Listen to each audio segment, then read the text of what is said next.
नमस्कार. एक तरी ओवी ज्ञानेशांची हे डॉक्टर वीरा करंदीकर आणि डॉक्टर हेवी इनामदार यांचे पुस्तक. आकाशवाणीवर झालेल्या कार्यक्रमाच्या या पुस्तक आवृत्तीचे आपण क्रमशः वाचन करीत आहोत. आजचा भाग. हा गा सूर्य काय शिळा, अग्नी म्हणो येत आहे वो वेळा, का नित्य वाहतया गंगाजळा, पारसे पण असे. ज्ञानेश्वरीतील अध्याय 10 ओवी क्रमांक 202. गीतेचा 10वा अध्याय हा विभूती योगाचा अध्याय आहे. भगवंताच्या विभूती म्हणजे प्रतिमा कोणकोणत्या आहेत ते या अध्यायात सांगितलेलं आहे. श्रीकृष्ण आणि अर्जुन यांच्यातल्या सुखसंवादाचं एक सुरेख स्थळ या ओवीतून स्पष्ट झालेलं आहे. अर्जुन भगवंतांना विचारतो, देवा, तुझ्या अंगी दिव्यशक्ती असलेल्या विभूती आहेत तरी कुठल्या, ते तू मला सांग. तू सगळीकडे आहेस हे जरी खरं असलं तरी तुझ्या अव्यक्त रूपाचं चिंतन करणं जड जातं.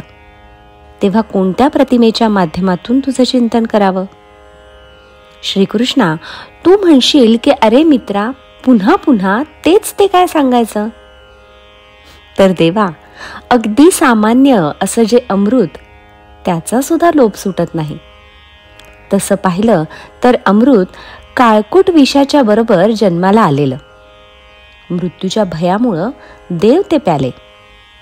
अरे, क्षीरसागरातला तो एक पातळसा पदार्थ, पण त्याची गोडी मन वेधून घेतेच की नाही.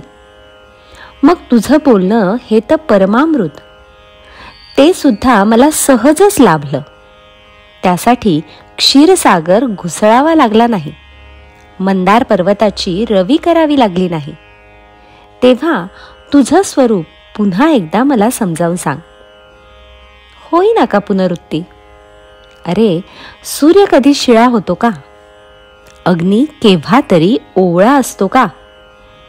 गंगेच्या पाण्याला पारोसे पण येतं का?